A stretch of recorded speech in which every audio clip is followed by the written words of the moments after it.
안녕하세요. 여기는 플라톤 상담소입니다. 예, 저는 당연히 플라톤이고요. 이상하게 생각하실지 모르겠지만 저는 2022년 서울, 바로 지금 여기에 있습니다. 처음에는 제가 살던 시대에서 너무 많은 시간을 건너뛰었기 때문에 이 시대와 이 시대를 사는 사람들의 생각에 적잖게 당황하고 때론 적응하지 못하기도 했지만 이곳만큼 저의 생각과 철학이 필요한 곳도 없어 보이더군요. 사람들에게 작은 도움이라도 되고 싶은 마음에 이렇게 상담소를 열었습니다. 상담소를 열자마자 누가 찾아왔네요. 만나러 가보겠습니다. 어서 오세요. 안녕하세요. 여기가 플라톤 상담소인가요? 맞게 찾아오셨어요. 어떤 일로 오셨나요? 상담소니까 당연히 상담을 받으려고 왔죠. 하지만 저는 상담과는 조금 다른 것을 원하고 있는지도 모르겠어요. 선생님께 궁금한 것이 참 많거든요. 마치 저를 잘 알고 있는 듯한 말투네요. 하하, 사실 선생님은 꽤 유명 인사세요. 조금만 철학에 관심이 있어도 선생님의 이름과 선생님의 이데아론을 대부분 들어봤을 정도니까요. 물론 저는 동굴의 비유까지 잘 이해하고 있으니까 제법 선생님에 대해서 잘 안다고 할 수 있죠. 오, 그럼 저랑은 말이 잘 통하겠네요. 이야기를 시작하기 전에 제가 당신을 어떻게 부르면 될까요?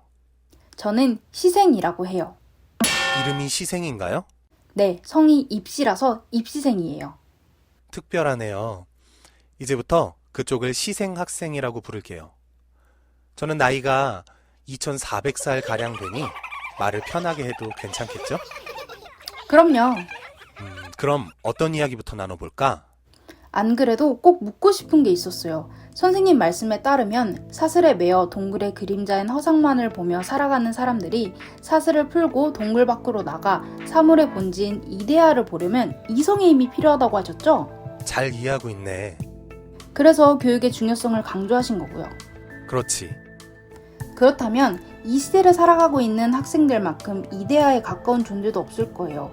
누구보다 배우는 일에 진심이거든요. 아마 세계에서 가장 열정적일걸요? 자거나 밥 먹는 시간을 제외하면 살아가는 거의 모든 시간을 공부하는 데 사용하죠. 물론 저도 그중 한 명이고요. 와, 굉장한데? 그런데 뭔가 이상해요. 뭐가 이상하다는 거지? 사실 저는 선생님의 이론이 틀린 것은 아닐까 생각하고 있어요. 오, 왜 그렇게 생각하는지 들려줄래? 선생님의 말씀이 옳다면 저를 비롯한 우리나라의 학생들은 자신에게 매인 사슬을 풀고 허상이 아닌 본질에 이르러야 하죠. 그런데 그렇게 공부를 열심히 해서 높은 점수를 받고 좋은 학교에 들어가 학습을 이어가더라도 그 학생들은 이데아, 그러니까 이 세상의 진짜 모습과 우리 삶의 본질에 조금도 접근하지 못하는 것 같이 느껴지거든요. 그건 시생학생도 마찬가지인가? 네, 심지어 저는 성적도 좋다고요. 많은 것을 알게 되면 뭔가 보일 것으로 생각했는데 아무것도 보이지 않아요. 저뿐만 아니라 저보다 훨씬 많이 배운 사람들에게서도 이성을 통해 세상의 참모습에 도달한 사람을 보지 못했어요. 그래서 저희 결론은 선생님의 이론이 틀렸다는 거예요. 성경에도 지혜가 많으면 번뇌도 많니 지식을 더하는 자는 근심을 더하느니라 라고 나오거든요. 그렇게 생각하게 되었다니 매우 답답했겠다.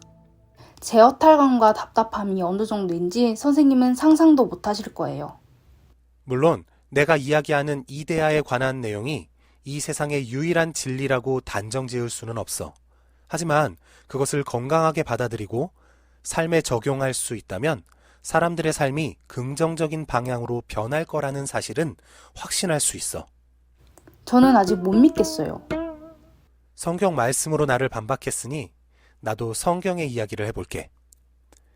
이집트의 노예 신분이었던 이스라엘 백성에게 배워야 할 지식은 무엇일까? 벽돌을 잘 만들고 빠르게 만드는 지식, 또 벽돌을 쌓는 기술 같은 것이야. 그것이 있다면 분명히 좋은 일꾼이 될 수 있을 거야. 남들보다 덜 고생하고 주인으로부터 인정도 받을 것이고 말이야. 하지만 하나님께서 이스라엘에게 원하신 지식은 노예로서의 지식이 아니야. 노예 신분으로부터 해방되어 자유인으로 살아가는 방법이지. 모세를 통해 그들에게 준 율법도 자유인이 되는 지식, 자유인으로 살아가는 지식이라고 할 수 있어. 그게 무슨 말이죠?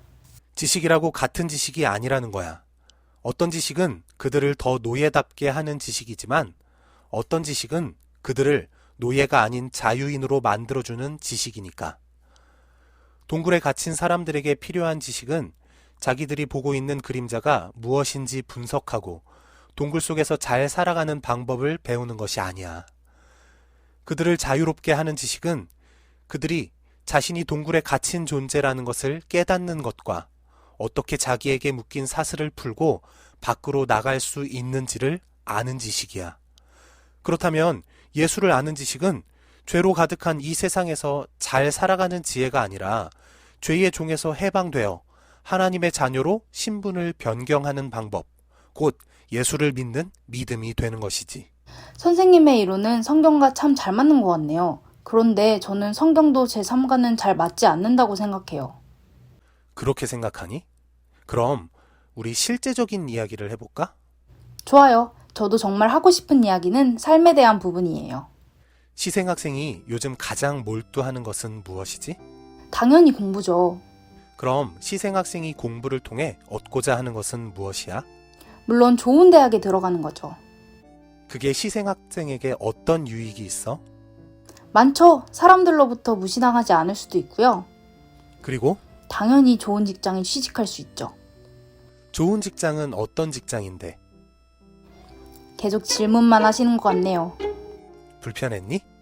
그건 아닌데요. 그냥 제가 파헤쳐지는 것 같은 느낌이 들기는 해요.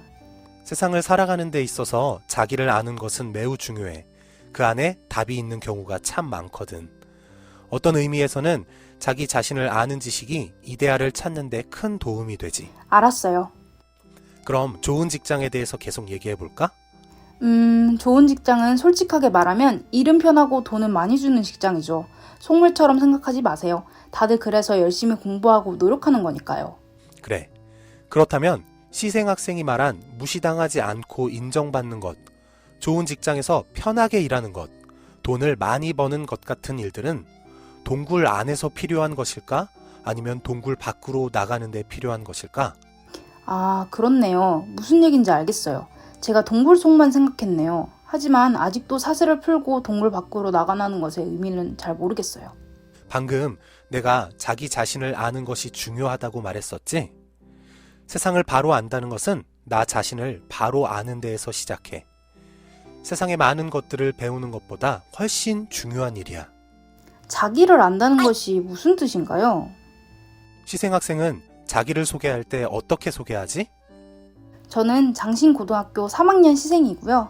저는 누구와 누구의 딸이고 오빠가 있는데 이름은 수생이에요. 지금 시생학생이 소개한 것들은 모두 자신의 역할이야. 진짜 나를 소개한 것이 아니고 자신의 환경과 배경을 소개한 것이야. 역할을 벗겨내고 자기를 보면 진짜 내가 보여. 학생으로서가 아니라 누구의 딸로서가 아니라 누구의 친구나 동생으로서가 아니라 그냥 나 말이야. 누구로서가 아니라 그냥 나로 살아가는 것, 그것이 자신을 아는 것이야. 그렇다면 진짜 내가 바라는 것, 진짜 내가 해야 하는 것, 진짜 내가 추구하는 것이 무엇인지 알 수 있게 돼. 나의 본질, 나의 이데아를 찾는 것을 꼭 내 모습을 있는 그대로 바라보시고 인정해 주시며 그런 나를 그대로 사랑하시는 하나님을 만나는 일과도 같다고 볼 수 있겠네요. 기독교적으로 볼 땐 아주 좋은 접근이야. 있는 모습 그대로. 좋아요. 인정할게요. 그저 세상이 시키는 대로 맹목적으로 공부하고 경쟁하는 일이 나를 행복하게 하지 못한다는 것을 깨달았어요. 쉽지 않겠지만 사슬을 풀고 동굴 밖으로 나가려는 노력도 해야겠죠. 그렇다면 저의 참모습을 발견하면 전 바로 평안해지고 행복해지겠죠? 시생학생이 동굴의 비율을 잘 안다고 했지? 사슬에서 풀려난 사람이 동굴 밖으로 나가게 돼. 어둠 속에 있던 그 사람은 눈이 부셔서 얼마 동안 아무것도 보지 못하지. 이처럼 참 자기를 발견하고 자기 삶의 목적을 찾게 되어도 쉽지는 않아. 어떻게 볼 때는 더 힘들다고 여겨지기도 해. 시생학생은 매트릭스라는 영화를 봤니? 네. 매트릭스에서 주인공 레오는 모피어스라는 선장에 의해 거짓된 세상에서 벗어나 진짜 세상으로 나가게 돼. 그러나 그에게 주어진 것은 편안한 삶이 아니라 거짓된 세상을 비추고 있던 진짜 적과 싸우는 일이었어. 그리고 거짓된 세계에 갇힌 자들을 구하는 일이었지. 세상의 본질을 알더라도 우리의 삶이 당장 좋아지지는 않을 수도 있어. 눈부신 태양을 견뎌야 하고 그림자를 비추던 존재들과 싸워나가야 하니까 말이야. 진실 가운데 힘든 것과 거짓 속에서 편안한 것. 저는 선택하기 힘든데요. 진실이 요구하는 것은 때론 무거워. 하지만 진실은 힘들더라도 행복을 향해 달려가는 힘이 있지. 하지만 거짓된 것에 자신의 삶을 맡긴다면 결국 거짓된 행복에 도달하게 될 거야. 지금 이 나라의 학생들처럼 말이야. 이 나라의 입시생으로서 속상하고 안타까운 마음이 드네요. 선생님, 저 결정했어요. 열심히 공부해서 장로의 신학대학교 기독교 교육과에 갈 거예요.